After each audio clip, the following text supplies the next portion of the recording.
आप लोगों ने देखा होगा कि कल मैं चर्च गया था और मैंने वहां से एक वीडियो डाली थी। तो बहुत सारे गधों ने मैसेज किया है कि भाई आप मुस्लिम हो और आप चर्च क्यों जाते हो।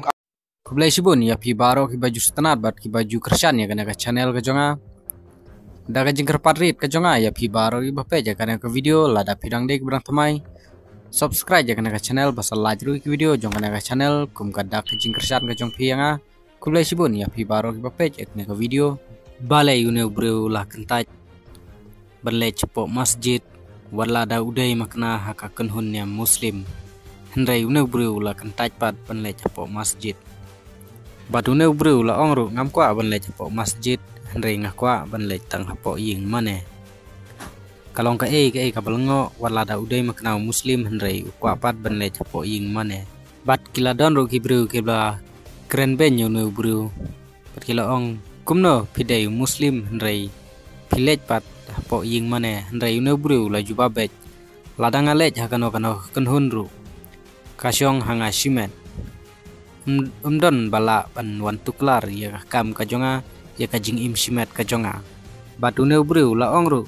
dangale chapo ying mane wat tang we nongkrong ru don hapo baranda badula ongru dangale cha ying mane ngayo ka jing sup bat judon ka kiu kakau badula ongru dangale chapo ying mane kibriu kilong kibas ngothu lang kibas ngothu jingmod lang kilong ru kibru kibomju le siliang yano namaru ne ubru usha nyoben ma ye kibru namar hakamet ka jong ne ubru la dap tang da kita tu hadu kikmat takadau kibru ki nyoben ma yo ne ubru bat kil danu ki baong ubru la long kum ilian takadau justenat ban le jakino kino ki kenhun hanrei ustenat ban le tang hapo ying mane namar judon ki ba ben ki ba le siliang ya padune ubru la ongru tangu bleu basisa bala ban bisar ya ke jingdro tatu ke jonga badune ubru la ongru dangawan haying mane judon we ubru bawan bisar yu bau dro tatu tangkine ki jinga tu khana ki balungkot kublai sibun ya phi baro ki bape je kene ke video इनसे कंडो part next video क्योंकि यहाँ पे चर्च है। आपको कोई देख रहा है यहाँ पे भीख मांगता हुआ, रोडों पे कोई दिख रहा है आपको भीख मांगता हुआ?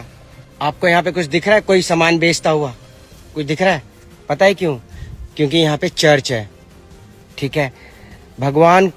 कोई इससे मतलब नहीं है कि मैं कैसा हूँ, मैं टाटू कराया या नहीं कराया, डजन मैटर। कोई किसी को जज नहीं कर सकता है। ठीक है, जज करने वाला ये है, सिर्फ ये जज करेगा और कोई मेरे को जज नहीं कर सकता है। जीसस ने सिर्फ एक ही बात बोली है, ठीक है, मेरे अंदर आओ शांति के लिए, बस। कोई शोर शराबा नहीं, कोई कुछ नहीं, कोई ढोंग नहीं, कोई चादरा नहीं, कोई अगरबत्ती नहीं, कुछ नहीं मांगा इन्होंने।